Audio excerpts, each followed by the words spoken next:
greatest, so maybe 2 would be Okay. better. Okay. James 2.0. Yeah. There we go. All right, are we live? I think we're all experiencing the 2.0. Oh, boy, I tell you what, 3 or 4, whatever. All right, are we on yet? No, yes, there we go. I was going to say, I don't know. I'm not on my phone. Let's see if we're on. There we are. Yeah, we're on. Go Dun, now. dun, dun, dun, dun, dun. All right. Yay. All righty. So, hey, guys, welcome to Testosterone Tuesday. And today we're going to be going over sugar, insulin, because along with sugar goes insulin. And then we're going to look at testosterone. And so that hormone connection. And we kind of go through a lot of things kind of quick. But James, I tell you what, welcome to the group today. It's been a while. I'm happy to see you here, buddy. I hope you're doing well. You doing good? Doing good. Happy to be here. Perfect. All right. So I just got done doing about several days with a couple of my grandsons. Now, I know Keith, you got 1, and James, you have what, 3 or 4? Mm-hmm. Yeah. Yeah. See, and I have 15. That's what I was going to say. And I've got a couple, I have a couple grades. So, it's, but anyway, my rant is, and George, you're yelling, stop talking. So anyway, my rant is I came across, because I just did like 5-6 days with a 5 and 6-year-old. I did get a reprise because dad came home, and so he took them for a couple of days, and that was fine. I really didn't care. I think the kids enjoyed it because they got to they got freedom from Grandpa for a moment or two. Because Grandpa has a different way of explaining things, and also a way of not letting things go until they're resolved,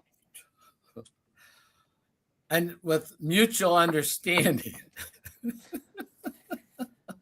You come from that era where there's no timeouts. Exactly. There was no timeout. Are you kidding me? And no escape. So this conversation will be resolved, and we will not relive it. And there will be no bloodshed. I don't really need that. That we will have a conversation. But anyway, here's my rant on the day. I found these things. Now, James, have you ever seen these? Oh, I love them. Oh my God. They're so good. You too? Eat too, Brute? I don't eat them, but I remember back in the day, I love them. I could eat them. I could eat that whole box. Now we know where the hair went. I'm just telling you. Maybe. Okay? You may be onto something, George. I'm just saying. There's a correlation here, okay? But there was nothing better than one of those in a big cup of coffee, I'm telling you. Okay, great. And you did. I'm hoping your coffee was black, not with cream and sugar. Well, back when I'm referring to, nothing was out of bounds, so it's hard to tell. He was a caramel mocha latte guy. Oh my God, there you go. Not so much that, but I could have had a lot of creamer or something There in it. you go. So this is for you grandparents out there. Stop it. Yeah. Stop this. Stop it now. They want it. No, they don't. They're addicts. Did I say that? And you're addicted to the behavior. You're addicted to allowing them to the behavior that they want this. When we were kids, I'm just on this. I'll get to our questions in a minute. When we were kids, did you ever make cookies, James? Did you ever make cookies? Yeah, of course. You help Grandma make cookies, right? Oh, yes. And when you make, let's say, we're going to make chocolate chip cookies or peanut butter cookies, right? You put in what? Flour? Eggs, maybe some milk, maybe a little sugar. Yeah. But if you put flour and water together, you get glue. Remember when you made paper mache glue? Remember those hobby crafts like paper mache? Okay. So my question was, back in the day, if I put flour and water together and I added eggs and sugar, where did the glue go? Where did the glue go? Yeah, silence in the room. You put water and glue together, you make paper mache, which is glue. Yep. Now you add milk, egg, sugar. You get kind of a battery looking thing. Where does the glue go? I don't know It where doesn't glue go goes. away. It doesn't go away. It's in there, right? So now, just follow my logic on this. I'm going to like, okay, great. So we're going to make cookies. Okay. Now, in grandma's cabinet, in your home cabinet, you go to make these cookies. You're going to follow the recipe, right? You're going to follow the recipe. So Yep. the first thing you go is the very first ingredient, which is the most, right? The first ingredient is the largest one, right? Yep. Dextrose. I've never made dextrose. Do you have a dextrose sitting in your cabinetry? Do you buy it on the shelf? That's the number one ingredient in these things that you loved with your coffee. Corn syrup, yeah. Yeah. Sugar. Dextrose. Not even syrup, just dextrose. And then, oh, good. Now we get enriched flour, which is wheat flour, niacin, which is iron, reduced iron. Great. All those things are great for people that have monochromatosis. Thiamine nitrate, which is vitamin B1, riboflavin, B2, folic acid. Then we get to peanut butter. Peanut butter is the fifth thing on a peanut butter cookie. Sounds about right. First, that's a fifth thing. Oh, but then what do we need to add next? Sugar. And then we get, oh, by the way, now we get palm oil and soybean oil. I've never squeezed a palm tree to get oil out of it. You know, and what about your soybeans? You know, those little cracker jacks, right? And so it also has TBHQ and citric acid. We'll give them a pass for that, and to protect the flavor of what? The dextrose. Come on, Of George. the Keep up. dextrose. Peanut butter doesn't need protection. Vitamin B doesn't need protection. But okay, fine. It's protecting some ingredients, flavor. So what we need to add more of is palm and palm kernel oil. So we've got that in twice. And we have sugar in at least twice. And we know starches turn to sugar. So that's in there. I'm sorry I'm on this rant. But then we get to some cocoa, right? Oh, guess what? We don't have enough soybean oil. So we need to put more of that in. Did we put that in about the third ingredient? Okay, never mind. And then cornstarch, because we don't have enough things that can turn to sugar fast enough, right? Oh, good. Then we have salt. Okay, we've got salt, table salt, sodium chloride. Okay, fine. Mono and diglycerides, because we can't have one without the other. They get lonely. They're like twins. And then, oh, guess what? Let's put some soy lecithin in. Let's put some baking soda. We'll give baking soda a pass, right? Baking soda can have a pass, right?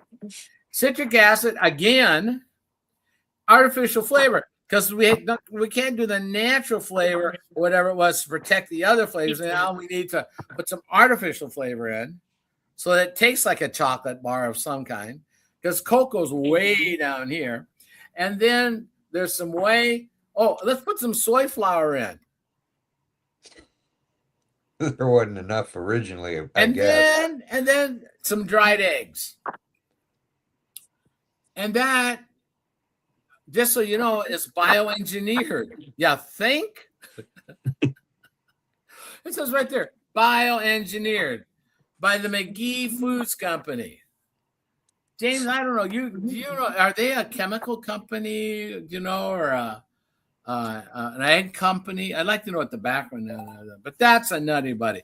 So there is my rant. I'm sorry, we'll get into our questions, but I saw these and I just had to have them, didn't you? I see no, how it is. Gravy. I saw the box. I had to keep the box. And with the fiber, what I said, there's 1 gram of fiber. Yeah, 1 gram. I think that 1 gram is when it goes away when you throw the box away. I don't know. That's when you unwrap it. That fiber goes away. That fiber's is the box. There you go. Probably. All right. I'm sorry. I just had to.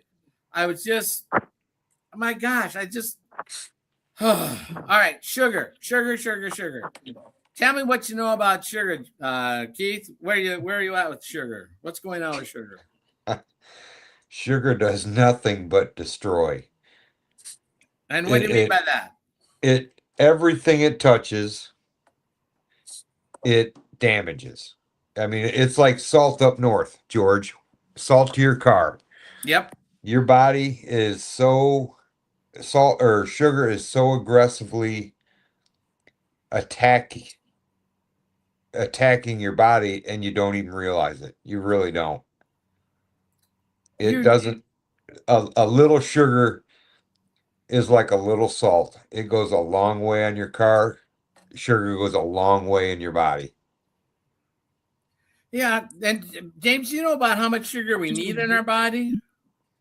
About a tablespoon Yeah, so one cube. or a Yep. teaspoon, or I don't know, One whatever, teaspoon. whichever it is. Teaspoon, yes. Okay. Yeah. One little sugar cube. Well, Yeah. let's just see here. Let's go back to my rant. I gotta stay on this rant today. I mean, so this has 32 carbohydrates in 2 cookies. How many carbohydrates are there in a sugar cube off the top? Do you know? I Anybody? used to know that. Google, Mr. Google. Let's see here. Let me look at my white sugar cube box. Thank you. For 4 gram. Wait. 124. I was thinking it was 4 or 5 grams. Yeah, according to this, it says it's 4 grams per serving, which there's 120 some cubes in here. So 4 grams per serving in that, right? Yes. And so this is 32 grams. So how many cubes would that be? 8. 8. This is 30. Yep. So you give grandparents, parents, moms, dads, uncles, aunts. You grab a box of these and you give the kid. They aren't in there because they're garbage. George ate them all. Yeah, right. There we go. That's why I'm brown. But anyway, you give them one of those packages and you gave them 8 cubes of sugar. The body can only process one at a time. One at a time. Does anybody? Now you got the other 7 floating around in their bloodstream, going to other parts of their body. Yeah. Doing destructive things. And when it's doing that, do you think that might interrupt their mood? Oh God, Yeah. yes.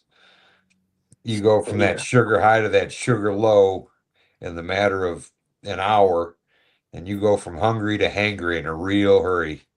And their attitudes go where? It's just like, oh, right in the toilet. Yeah. And you wonder why. I don't. It's obvious to see it, right? But now let's talk it to us. That same kind of ingestion. What did that? Now that you know about that, what do you know about how it affected you? Before you're aware of this. I'll let James answer this first. Well, for me, it was, being deposited in places that it surely didn't need to be. And I speak from a guy who had a heart attack at 50. So I feel positively confident that sugar and, elevated insulin, prolonged elevated insulin played a big part in that. And not to mention the, visceral fat around my other organs, and then the fat that was deposited in my midsection, So, yeah, I mean, it was just I was continuously feeding the sugar to my body. You're just big bone, James. Don't worry about it. Wasn't that a good lie? Wasn't I mean, weren't we given so many? Well, it's just right. It was all brushed off, wasn't it? I mean, yep. It just. So one of the things I've got, guys, is that when did you know that your blood sugar was too high? When I noticed I was going to the bathroom, I could drink something and literally be standing at the toilet, and it would in one end, out the other. I went to my dad's office and he checked it with his meter, and he goes, "Wow, I think you need to go see your doctor." And I went, "Oh, okay." Didn't think much of it. Drinking Mountain Dew the whole way back into town. I get to the doctor. He's like, "Well, your blood sugar's a little high." I went, "Oh, okay." Didn't know what that meant. And he goes, and he looked at me, and he was a rather portly gentleman himself. And he's like, it's high. I said, "Well, I just ate. I know a little bit about a little at that point." And he goes, "No, you'd have to eat a ton to get it." It was 400 when I got checked at my doctor's office. By the time I made it to the hospital, because unlike you, Jorge, he told me I couldn't drive. I had to get a ride to the hospital. They were afraid I was going to stroke out. And I'm like, so I'm sitting there on the front of the steps of the clinic and watch my doctor literally drive past me waving. And I'm like, I should just get in my car and go. But I didn't. And by the time I got to the hospital in a couple hours, it was 650, somewhere along that lines. And I mean, the rest, I was from that point on, oh, you're diabetic. Here's what you got to do. Oh, okay, great. It's awesome. No real, no real education, I guess. Okay. I mean, there was a little bit. I had a diabetic coach, like, and I know I've mentioned this before, that walked in with a Ziploc baggie full of cookies and M&Ms. And you can have a couple of these. Oh, okay, cool.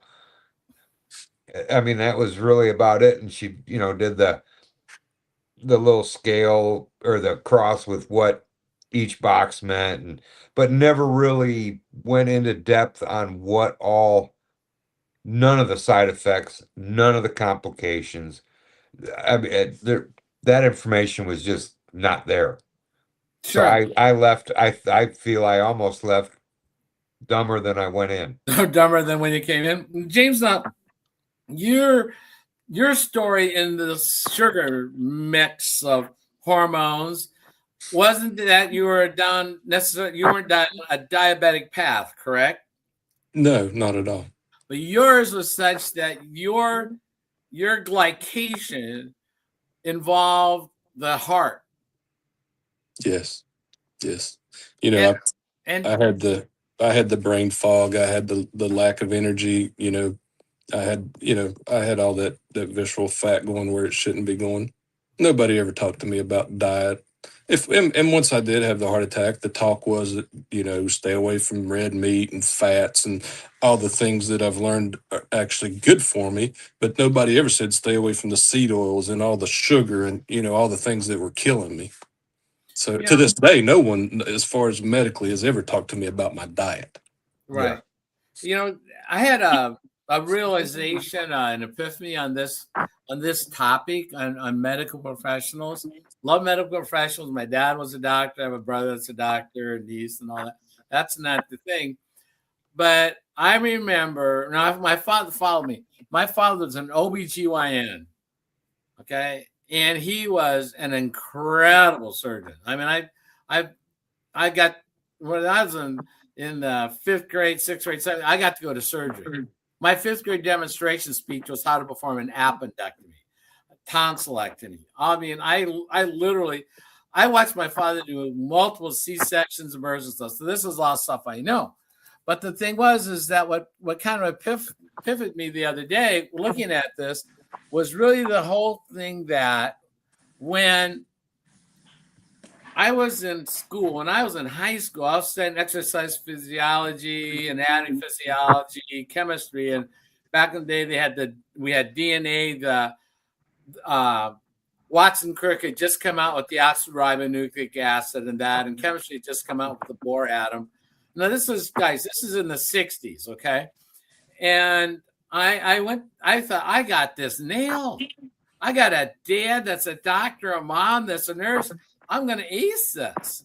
So I went to my dad and I started, I knew that he had back in school at UST, University of Santa Monica, they studied Mendelssohn, the peas crossbreeding. So you have smooth peas and nuclear peas. That was the genome. So I knew he had that. So I'm talking to him about DNA, deoxyribonucleic acid, your ribonucleic acid, cancer, blah, blah, blah, blah. And he looks at me like, I don't know any of that. I didn't have to learn that. I'm going, how can you be a doctor and not know what I know in high school? And then he said, before you get to it, he opened up my chemistry book, flipped it over to the back table. If you remember back in school, if you went to school, and if you open up the back if you did chemistry, in the back of the chemistry book, there was the periodic table, two sides. One side was inorganics and the newfound stuff. The other ones was the carbon and the oxygen and all those, right? My dad pointed to all the stuff that was on the cover of the book. He says, we didn't have those. And I'm going like, they didn't have those radioactive. When he was in high school, it was what? Oxygen, carbon, aluminum, magnesium, iron, right? The very basic cobalt, the very basic sodium, potassium, the very, very basic 32 or so elements. So I'm thinking, he is a doctor, and he did not graduate last in his class, by the way. He was a doctor and a fabulous surgeon, and he didn't have to know this. So I was bringing this forward to today when we start talking to our medical professionals. What did they learn? When did they learn it? And if it, on about nutrition, why would they have? Because prior to about 15 years ago, 20 years ago, maybe less, they were taught and educated by the sales reps that could come to the clinics and bring in the tablets and the pads and the posters and the toys, and then invite to dinner, invite to vacations, and do all that kind of thing off. So I just had that kind of thought. It's still like when we start looking at never getting advice on sugar from a doctor or a nurse or somebody about nutrition, sugar, hormones. It starts to make a little more sense because that's probably wasn't important, was it, John? Well, the only advice they gave me was don't eat it, and that was sugar.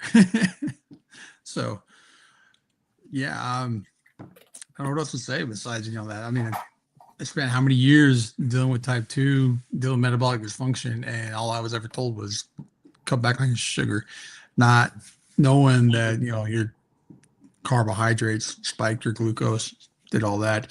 Now, they always told me that your complex carbs are good, and that would do the gradual increase. And it turns out that's wrong. It was, even though it's a complex carbohydrate, it's just considered healthy, it still spikes your glucose. So wait, you guys are all nodding your head. Complex carbohydrate, guys. All I thought when I heard complex carbohydrate was they were confused. Complex carbohydrates, an easier way to say, oh, it's slow acting, it doesn't do anything, but it spikes your glucose.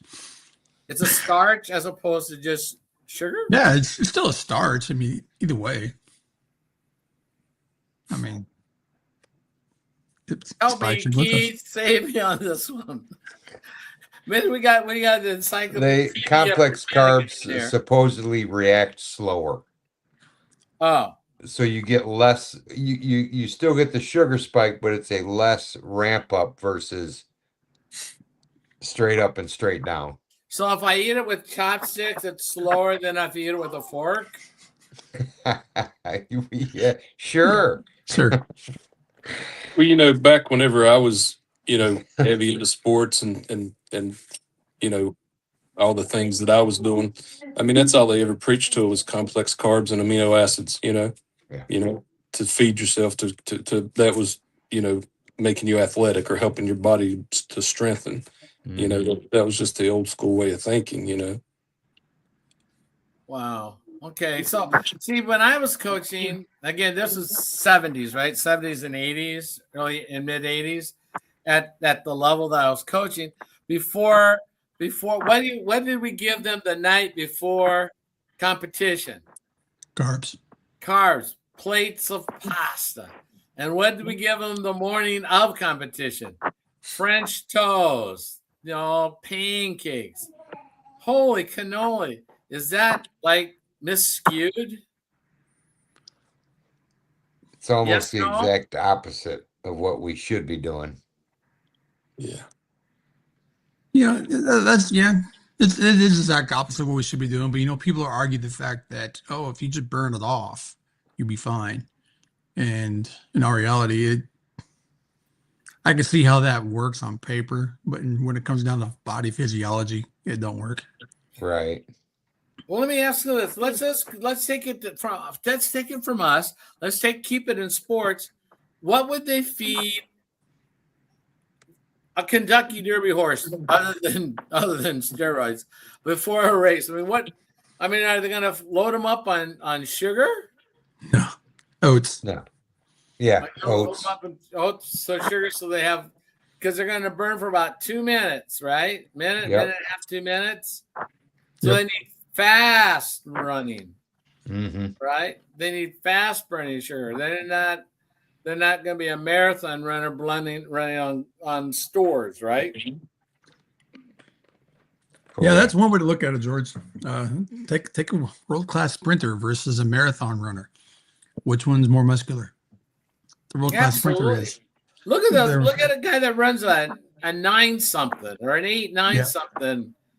Whether there's hurdles involved or not, or police dogs. It doesn't really matter. The speed's gotta be there, right? Yeah, they're built like a brick. Yeah, I'm not saying that eating carbs and running long distance is going to make you lean. It will make you lean, but you're going to burn muscle on top of that too. So you're not going to have the muscle like you would if you're a sprinter. Yeah. So yeah, you can still get lean, but you're not going to have the muscle. Well, yeah. So if I start taking some shots to up my testosterone for muscle, is that going to help me burn more? Yes, no. If I did that, would I have to become diabetic? Do I have to worry about what I eat if I start doing? If I do this to get more and more muscle, or does that not really work that way? If you take the testosterone shots, let's say, the thing you don't have to worry about is your body's going to stop producing testosterone naturally. That's the thing about the body. It's a wonderful machine. It really is. If you make it naturally, you start taking a synthetic version or a supplement that puts not the natural one into you, your body's going to stop producing it. So that's just the easiest way to narrow that down. So yeah, you could take the shots. Yeah, you can build some good muscle. You can do all that. Look at some of the pro bodybuilders. They're taking great TRTs or they're taking great steroids and all that. And they're making good muscle, but they have to stay on that in order to keep that and maintain it. Otherwise, they melt away. Yeah, okay. Because James, with my car, I drive older cars. I drive cars older than you guys most of the time. And they always keep wanting to put synthetic oil in my car. And I go, no, I won't know what to do. It'll just be gluten slider. It'll be just gluten poop. I want the thick stuff. I want oil. So in our bodies, we need to operate efficiently. But if we start using the synthetic oil, that doesn't do a thing for us, does it, James? No, it's one of those deals. Nothing's as good as the real thing. And if you start substituting the synthetic for the real thing, then your body, it stops relying on the real thing, and you're putting something less than in it, and you're getting a less quality output. Correct. Wow. And Keith, so did you ever experience any of that when you were on all those medications? Did you experience any of that shutdown that you're aware of? Oh yeah. Right before while I was in the middle of passing away, when I came out of it, they had told me my kidneys had shut down. What? They flat told me my kidneys had shut down. They were talking to my daughter about dialysis, and they came back and they're like, well, they took a big hit. Well, now the only difference between now and then is it fell 1 point. Wow. Okay. Which is nothing in the grand scheme of things. Right. But when they start talking dialysis the rest of your life at 53 years old, I was like, you're crazy. But at the same time, it kind of is what it is. Not much I can do about a kidney failure. But But yeah, once they got everything under control, it did bounce back a little bit, enough to not do dialysis, and now it's right back to where it was before I ever started. Perfect. So here's a quick question. Before you got control of your sugar, which helps control the insulin, which then allowed your testosterone to come back, what were you having for breakfast, John? Breakfast, man, would have been stopping at Chick-fil-A, grabbing either some of the chicken and biscuits or grabbing some of the scrambled egg chicken bowls they have.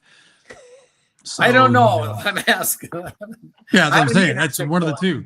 I would Okay, stop at Chick-fil-A perfect. and get either the chicken biscuits or the chicken and scrambled egg bowls, and then a large Dr. Pepper. Keith, Yep. about you? I did my Mountain Dew and my McDonald's. Okay.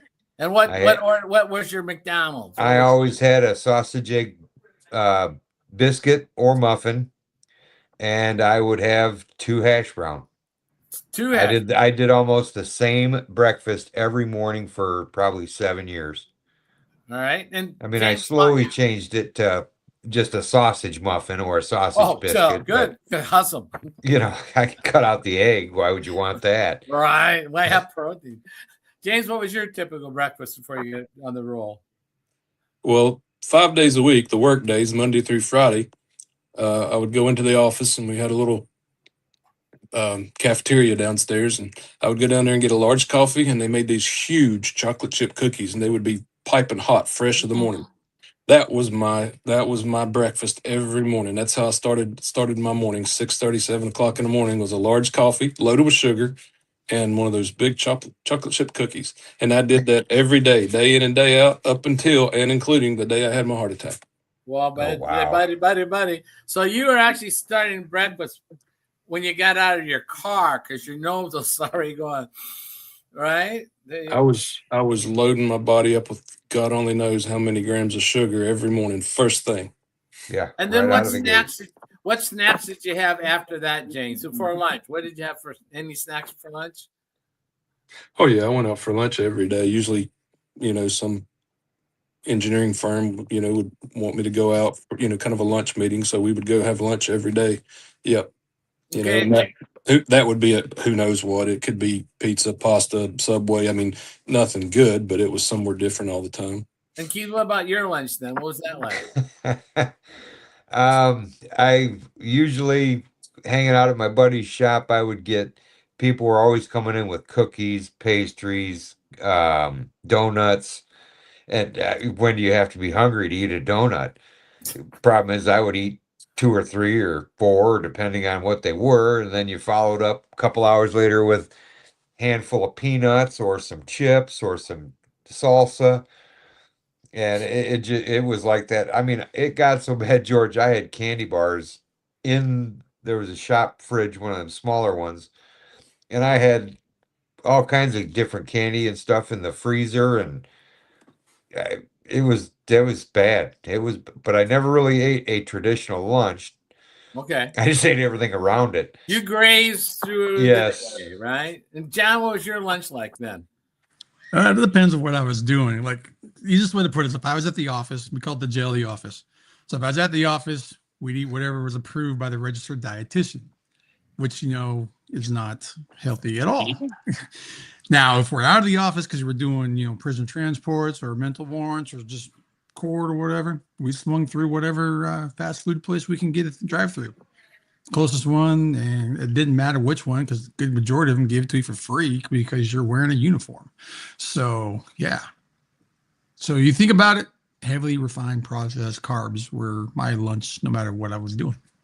Okay, great. So you guys are all mechanically inclined. I know you well enough. I know that you understand automotives and putting motorcycles together and equipment and all that good stuff. When your machinery has a check engine light or a warning light, that's a sign that something's awry, right? What was 1 or 2 warning lights that you didn't pay no attention to? Like, I don't pay attention to my check engine light because it's not a system failure. It's just probably something that doesn't matter. So what were 2 of your check engine lights? The eyesight is starting to go bad. and then the waking up all night long, the not being able to sleep were Okay. probably the two biggest for me. For John, me, it what was about probably I'm James? sorry. For me, it was Wait. probably the constant fatigue, Mm. and you know, and probably a lot of it too was the the weight that I was putting on throughout my midsection. Okay. Okay, John? now you were talking about warning lights as knowing that I know it's caused that, or not knowing what it was. Warning lights that Because you had. What were some warning lights? because I mean, if you want to go with warning lights that I had, I mean everything. Yeah, high me blood too. pressure, jointy What pains, was to fatigue. you? What was a warning light that you noticed? The one that I That's noticed the warning light. most was high blood pressure. Okay. No matter what I tried, I was always in the 200s over 100s, and I don't know how I was never diagnosed with hypertension or put on any type of blood, whatever medication they put on for high blood pressure. I don't know why I never was, because looking back at what I was always running, yeah, I should have been on something according to the doctors, but they never did. Okay. But between that and just fatigue, like James was saying, fatigue. I mean, I was no matter what I did, I could be like on a 6-hour drive somewhere, and I'm not the one driving, somebody else is driving, and we already made our drop, so I'm sleeping on the way back. I can sleep the whole 6 hours, and as soon as I wake up, 5 minutes later, man, I was dead. I was tired. I was like, no energy at all. So yeah, between That's the how I was fatigue, that's how I was at dinner. I'd eat dinner and magically wake up in 3 hours. right? There you go. Yeah, And for me, it I was didn't like have any of those. I never went to you the didn't have doctor. any of that kind of I, stuff. no, I'm just saying I never had any as far as saying warning signs. I never went to the doctor, so I had no blood panel or blood pressure. I never went. If I had have, maybe it would have saved me a heart attack. But I never went, so I didn't have anything other than just how I was feeling because I worked all the time. Never Yeah. went. I'm to in the the doctor. James. I'm in the James Club. I mean, I didn't ever go, and I had every. Well, you guys have seen my checklist. I had 59 out of 60, whatever. I mean, I had everything. My body was saying, "Stop," From that, what my big final warning signs was when my vision. That's enough to stop you when you can't see, right? And brain fog. The severe brain fog that I really think I'm going to be in Alzheimer's in like tomorrow. I mean, I was that far severe, but I had every other which thing that we James, whether it's body fat, acne, hair falling out, toe fungus, bleeding gums, belly fat, joint pain, going to the bathroom all the time, sleeping with sleep apnea, kind of snoring, whatever, getting up and going to the bathroom 24 hours a day, eating all the time, drinking all the time. Just behavior. And our bodies, my body, and I think I'm seeing you guys not, we're in chaos. They're fighting. Stop it. But we don't pay any attention to those things. No one's ever told us, directed us, going to say, hey, those skin tags or that coloration or, that snoring, or no one's said any little things, have they? No, I always thought they were separate issues, not linked together. Yeah. Right. Yeah. And you had to go with the hair, George. Well, John's trying to buck the trend now. I'm giving John some credit. Mine's growing back. I give him all credit for all 5 of them, okay? But the whole and the other thing that when we start looking at all those things with sugar and then insulin, the hormone, and the thing that no one ever talks about is the testosterone side of ED. No one ever talks about that. That's a one we don't talk about. Although now we talk about toilet. I mean, they got cute little bears talking about how you can tear toilet paper off nicely or whatever. I mean, come on, and we're long past the whole idea of feminine thingy dingies and this, that, and the other. And now you can get the blue, purple, green pill, whatever, delivered to you without a doctor or whatever. But all that still comes into fat from what? Too much insulin because too much sugar Yep. does the testosterone, and as Dr. Well, K says, is stencil in the pencil. yeah, stencil on the pencil. See that? Well, that's the thing people don't realize too. Is like what produces your sex hormones. Nobody realizes that it's cholesterol. You need to boost that up in order to produce your sex hormones, and a lot of people don't realize that. They just think, oh, I can't eat red meat because I'm going to have too high cholesterol. So they cut back on that, and then they wonder why they start having problems. They wonder why this, and they wonder why that. So. And when that problem comes up, I mean, when do you think? I mean, I don't know. What do I know? I'm just an old. All I know is, I had troubles when I was 35 years old, and no matter what I took pill wise for 10 years, nothing happened. I started drinking some tea and fiber, and within a matter of weeks, no problem. We're pitching tents. We're pitching tents. Yeah, For me, it going was camping. For me, it was one of them situations that the testosterone and lack of or ED for me was almost like the brain fog. I didn't realize to what extent I was affected by it until it was better. That's when I was like, oh, yes. And how it affected the relationship, how it affects our relationships, because we just drift, don't we? I mean, isn't it kind of it slowly drifts through. All right. Well, guys, we've had a pretty good round today.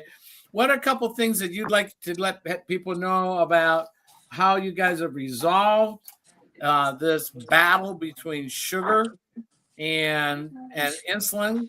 Because they are really important together. We need sugar, we need insulin, right? We need testosterone and all the other hormones. Need a refill is what I need. Yeah, you go. So let's take us out. John, give us your best 3 minutes about what you know about what you want to talk about, and let people have your best 3 minutes. Honestly, what I learned over the last year is still mind-blowing today. Because it's hard to believe that just sipping on some tea, drinking a fiber before I eat, no matter what it is I eat, I take one before. And it's changed my whole life. Not as it's changed my life physically, but mentally, spiritually. I'm actually a happier person to be around. You are. I've known you a little over a year, and you're a whole lot nicer guy. I'm not so afraid of you anymore, just to let you know. Well, John the Care Bear. Yeah, pretty much. I mean, I still play the theme song. His name's John Cena, because people are like, hey, but no, don't get me wrong. I can be a big a-hole if I need to be. But the thing is I'm not constantly that person now, because I'm producing my own serotonin. Sure. I'm getting that happy mood back because my hormones are all balanced. So if you think you're having problems because it's genetic or because doctor says this, I promise you it's your gut health. So yeah, I'm gonna leave it on that. I absolutely agree, John. I love it because you transformed so well. I love it. Seriously, he is. Don't you think, Keith? I mean, he's just great. I love it. So, Keith, talk to me. Tell me. Give me your best 3. John kind of touched on it. I never in my wildest dreams thought that sipping a tea and a fiber would make everything, would change my entire life. If I spent so many years as John did, where you're sick and miserable and depressed, and you don't even realize it, because it happens so gradual that you don't realize it until you can get off of that roller coaster ride and you start seeing how the other half lives. One of my niece's daughters calls me her grunkle because I always look grumpy. And I'm like, why? I don't think I look grumpy. I mean, I feel amazing. And it was very refreshing to find out that I didn't have to live that way. I was convinced this is just how it was going to be. I was told this is just how it's going to be. There was never any discussion on fixing anything, it was always, well, we'll try this, try that, try this. If that doesn't work, we'll get you something else, and to make things better. And nothing made it better until I started sipping on the tea and the fiber. It truly is a game changer. Okay. James, give us your best three. Well, I want to start out by saying that, and this is the old cliche, but sometimes you don't know how bad you feel until you feel better. And going along those lines, it's amazing what you can get used to. And, you know, and you can't put into words, but if people just knew out of the four of us where we were to where we are now, I don't think there would be a question that everybody would be doing this protocol. And I can't praise it enough. I feel like, I'm sure you all do, that it probably saved my life, or at least has added years to my life. Yeah. You know, I don't say that lightly. I really mean that. You know, it's an amazing product. It does wonders for the body. I never thought that I would be back to where I'm at now and feel as good as what I do now, you know, and I'll be forever grateful for this protocol. Yep. Great. Hey, George, can I add one more thing there? Because one thing Keith mentioned is depression. And then, like James says, you don't know if you don't see it until you get better. 7 years ago, 6 years ago, around there somewhere, I had my 40 cal in my mouth, ready to pull the trigger with a hollow point because how bad my depression was getting because I didn't make the connection. So if you're out there and you're struggling with some mental problems, depression, anxiety, trust me, it is your gut health linking towards that. So if you can get your gut health back to where it's thriving, flourishing, it's amazing what it does for up here. Like Total James said, you transformation. don't know if you're not, because for years I thought I was good in the mental state because I got, tested by a psychiatric in order to get my license for law enforcement. So I'm like, oh, I'm a good state because the psychiatrist, and I'm good to go. I call them psychos because you have to be psycho to be in that, right? But the thing is I got the good okay to go. I mean, they said I was mentally stable, so I must be good to do that field. But yet I wasn't, because I couldn't see it, like what James was saying. You don't see it until you all of a sudden you're better, and then boom. So yeah, I mean, if you're having issues, think about make that connection. We as a people have gotten really good at masking a lot of different things. Yep. And it doesn't have to be that way. No, and one of the things that I've learned, and really probably I'm as observationalist as I am. I spent several days at a splash pad, and so you're in various states of exposing yourself, as it were. And once you see it, you can't unsee it. Some of the shapes and sizes and things that we're doing to our bodies. But when I saw this box of these guys, Daddy buddies. Yeah, we went through that. Daddy buddies. And then my grandson agrees. See, there you go. And there was behind me at one time there were some people that were of Gravity Challenge, and they had 4 boxes of Caesars and then bags of breadsticks. And observationally, I'm hearing this probably 12-year-old who weighs more than me. Yeah. Goes, can I have another? Oh yeah, go ahead. And he's greasily grabbing. I'm like, and I'm looking at the table. I'm looking at what we are doing it to ourselves. I know, Keith, you're not doing it to your grandson. James, no. I know your grandchildren are better. John, I know that little Jack over there just, he doesn't have a chance because he's gonna grow up. Not here, grandma and grandpa's, you don't. Not at home, grandpa's, maybe, right? not here.